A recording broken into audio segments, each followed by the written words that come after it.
Hello, welcome back to Mark's House and Garden UK. If you've been following my channel, you'll know that this is the entrance to my wildlife garden, which I've spent the last 2 years creating, and I've done videos on every single element as I've created it inside the wildlife corner of my garden. And you can find all those videos on my channel.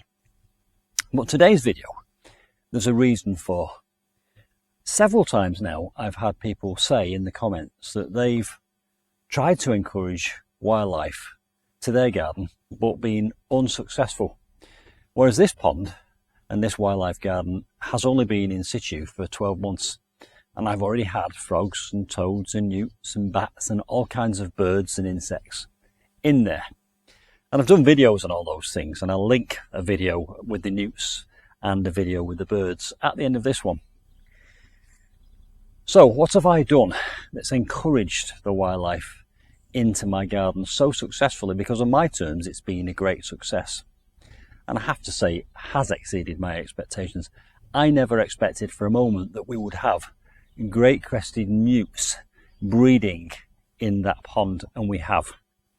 So today I'm going to go inside and I'm going to look in detail at all the elements that I've included and all the design thoughts that I considered when I created this wildlife garden and the wildlife pond. And I'll share those with you in this video, and also put them in the description box below this video so that you can print them off if you wish. So let's get inside and have a look at what I've done. So despite the fact that I've already said that my wildlife pond has already been a great success, it is still a work in progress, and you'll see elements that I'm still working on. For example, here, there's a new pond being dug. So don't be surprised if I show you things which don't look perfect. And I think that's probably the first point to make is, if you want wildlife in your garden, you need to drop any idea of having a perfectly manicured space, because control and organisation and manicured gardens and wildlife, they're not good bedfellows. So as you can see over here, it's untidy, it's a mess. Now, if my mother-in-law were to come here, she'd have all these nettles out, and anything with moss or lichen on, she'd have J's fluid on it. But no, that's not going to work if you want wildlife. So be prepared to be relaxed about being tidy. I do have a formal area in my garden. I've got a formal parterre over at the front of the cottage, and that allows me to exercise that kind of need to have formality somewhere. But over here in the wildlife corner, it's basically left to go a little bit wild, and that's what you would expect. I do mow a grass path around the edge of the pond, but because I'm aware that it's mown and I want the wildlife to come from the hedgerow and the field beyond, I've actually put an underground pathway. There's actually a tunnel under those slabs there, which allows the wildlife to safely enter and exit. I'm pretty sure that at night time they come across this grass anyway. The next thing I think to consider is the location of the area that you want to have as your wildlife garden. Now, I've put it in the remotest corner of my garden. That's the lane in the distance. That's where people and dogs go. So by locating it as far away from there as possible, I'm kind of encouraging a space where wildlife can feel safe. I've just seen one of those wide bodies, dragonflies, flying past, and if I see it again, I'll try and capture it. The next element I would say, always include, if you possibly can, safety permitting, is water. They always say this, and I can't disagree. I think it's 100% correct. Include some water. It doesn't have to be a big pond like this. This pond is actually 6 meters across and 1 meter deep, and I dug it with my own hands using a spade and a wheelbarrow. You could use a sunken barrel or a Belfast sink, or you could even buy a very small pond liner and just sink it. It doesn't have to be a lot of water to encourage wildlife. So there we go. Location, water, and untidiness. Those are the first three elements, I think. Then you have to think about what wildlife wants, because it's about dovetailing your needs. And my needs are really to encourage wildlife and to be able to come over and enjoy it and watch it, and the needs of wildlife. So what does wildlife want? Well, it wants messiness, but it also wants dense evergreen hedges that it can shelter in and nest in and hide in and hibernate in. So all around the corner of my garden here, I've let the hedges go a little bit untidy and a little bit wild. They'll probably get a haircut at the end of this year, but not too severe and not too formal. And that will encourage the wildlife to hang around. Now, I know at night time, when I come down here in the dark, that bats fly through that gap and circle in the air around my pond, and they're obviously eating the insects. And of course, insects, many of them, use water as a breeding ground. I mentioned already that I've got frogs, toads, newts in the water. They tend to be more nocturnal, and I have covered them at length in my videos, but right now, at the moment, the water is full of baby newts, which are called efts. At night time I can come down here and still see great crested newts and smooth newts and frogs and toads, and they tend to, I think, hide in this long grass during the day, which goes all the way around the perimeter of the pond, and then at night time, when it's safe, when there are fewer predators around, they come out and enter the water. Again, I will link to some videos at the end of this one where you can see baby newts and frogs and toads. So, we've covered amphibians. This is also a watering hole and a bathing area for birds. They just love it. And I have to say, when I made this pond, I suddenly started seeing water beetles and water boatmen in the water, and it makes you think, well, where do they come from? Some things will arrive on birds' feet, others will come across in the air and make their own way here. So do encourage birds by having water and having trees. And again, there's a video. I once put my camera over there in the corner in the water with its waterproof case on and left it there for an hour and experienced all the wonderful birds coming down for a bath. You can see that at the end of this video. Over here is a wildflower meadow. All you need for a wildflower meadow is some impoverished soil and a box of shake and rake seed from somewhere like Home Bargains or Aldi. And you do it 1 year, and this is what you get for years to come. Now, forgive me, you might hear my neighbour, I think he's firing up his motorbike or his mini digger, and he's just over the other side of this hedge, so you might hear some engine noise in a moment. Getting back to the wildflower meadow, I seeded this once, and every year now I benefit from the fact that it self-seeds every year. And so in here we've got these beautiful flowers, and they're ideal for pollinators. Of course, you need pollinators. What you're trying to get at all times, really, in a wildlife garden is biodiversity. And in order to get biodiversity, you have to get diversity. So we have long grass, we have water, we have undergrowth, and we have a wide variety of different plant species. Incidentally, over there is open countryside, and just beyond the field is a canal. And all these hedges act as wildlife corridors that bring the wildlife in from a distance. And then once they get here, I've made them welcome with what I've done. And I'm encouraging it to stay and make itself at home. Right, some more elements of my wildlife pond. Just to reiterate, I don't cut the grass around the edge of the pond, and the edge of the pond is made up of rocks. And in between all those rocks, there are nooks and crannies. And those nooks and crannies, of course, create lots of individual little environments. Again, encouraging biodiversity. Again, plants that you choose for your pond go for variety. You need oxygenators in the depths, you need marginals around the edge, and you also need something that will cover the water surface, approximately 2/3 of the water surface in my opinion, so that too much light doesn't penetrate and cause it to be full of algae. And if you get a good range and variety of plants, the water will stay clean and pure and look after itself, and again that's ideal for wildlife.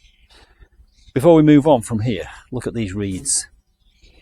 Now that looks like an iris, and indeed it is an iris, but it's also a portal, a gateway. It helps insects go from the above the water world, the air world, down. That is a bridge between the surface of the water and underneath the water, and very often I will see insects land on there, crawl down and lay eggs. And many insects, their larval stage is in the water before it emerges, and they will emerge up those branches, those stems of those reeds. So go for something vertical that penetrates the surface of the water. In addition to that, also there's a particular plant, a pond plant, which is very good for newts, which is called brook lime, and I've got a patch of brook lime down here. Brook lime is good because the newts like to lay a single egg on a single leaf and then fold the leaf over. It's obviously worked in my case because I've had hundreds of newts and now I've got hundreds of baby newts. Right, this is a log pile. Now, a dead wood environment in any garden is a great thing to have. One thing you must do is bury some of the logs in the soil, because again, in the same way that the reeds in the pond create that interface between the air and the water, the soil, as it buries the logs, creates the interface between the log and the soil. The soil is jam-packed full of organisms and microorganisms and invertebrates. The food chain needs all of its elements to be viable. So in order to start the food chain, create a deadwood environment with an interface into the soil. So many of these logs are buried in the soil and they will rot down, and the rot, the process of decay, is actually life beginning, it's not death. In a wildlife garden, decay is life. You'll also see here that I've left nettles. Nettles are great. I'm actually about to do a video on making nettle tea and cooking nettles, but nettles are great because they're a great host plant for butterflies to lay their eggs on. And why do we want butterflies and caterpillars in our garden? Well, clearly it's another part of that food chain. The birds love to eat them. This is a buddleia, a butterfly bush, rich in nectar and beloved of butterflies. It's not flowered yet. And incidentally, if you've got some of those, I've done a video on how to prune it for best blossom, and I'll link to that at the end of this video too. When I prune my buddleia, I just leave the cuttings down here in a pile. It's another environment. Biodiversity is the key word really. And in that pile of buddleia clippings, which is now about 1 metre deep, there will be thousands of different insects, different invertebrates, that all feed off each other. You know, nature is basically wildlife fighting for survival by hunting each other and eating each other, and that's what you've got to do. You've got to provide it with that environment. So there we go, buddleias, log pile, twig pile. Now there is another interesting and hidden element to my wildlife garden, which I'll show you now. Well, I can't show it you because it's buried under the ground, and it's called a hibernaculum. There is a video.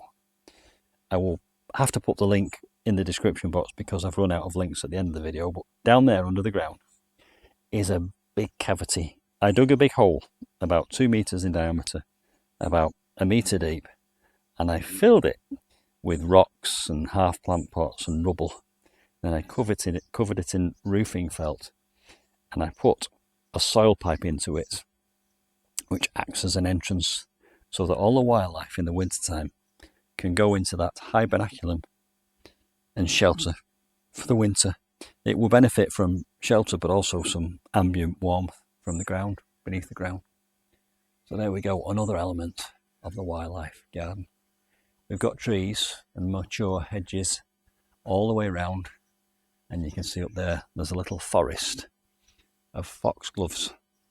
I've not planted those, but I've benefited from them because I've not tidied up and they've self-seeded. That noise, by the way, was a rook just up there on that wire. So yes, the foxgloves have self-seeded simply because I've allowed them to by not tidying up the garden. Aren't they amazing? Beautiful colours. And those will provide thousands of seeds. The seeds will be eaten by rodents. The rodents will be eaten by owls. And again, it's part of that diverse food chain, biodiversity. Let me explain what's going on here, just in case you're new to my channel. Originally, when I created the pond, it was wonderful, but I realised it was a little bit exposed and open. So in order to section this corner off from the rest of my garden, my neighbour came round with his mini digger and dug me 3 trenches, which are going to be water features. They're going to be ponds, so there'll be more water. I want it to look like there's a circular path. The gaps here were to take into account the levels, the changes in levels, but these will look like bridges eventually going across. That's what the carpet's for. The carpet is to go in underneath the pond line. Now, I know that I've been keeping you waiting on that, and I've been on that for several months now. And the reason I'm procrastinating on that is because I've got quite a lot of other jobs on the go. And procrastinating on this is making me finish other jobs elsewhere in the garden. The mounds, which have been created by the spoil, are going to be a Jurassic jungle garden. I've already planted in here lots of ferns and shade-loving plants, which are not doing incredibly well yet because they don't have any shade. So I have put Paulownia there, fig there, tree fern there, and eventually this will become shaded, and this will be a lovely sort of undergrowth.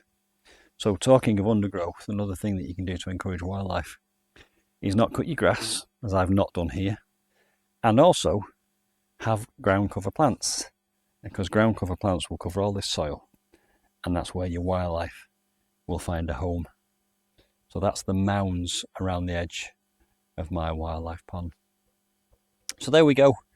I think that covers all the elements that I've included in my wildlife garden, from location, the design, the water, the shelter, and all the other elements which bring biodiversity into the garden. Just think variety, and I think if you do that with a bit of luck and don't have it too tidy, you will end up like me with a corner of your garden which is full of wildlife. So I hope you've enjoyed that summary of all the elements that I've included in my wildlife garden. Don't forget, I'll be getting on with these other jobs in the very near future, so do subscribe and hit the notifications bell. And I'll see you soon for some more wildlife garden, and I hope now you feel more confident to rewild your garden. Bye for now.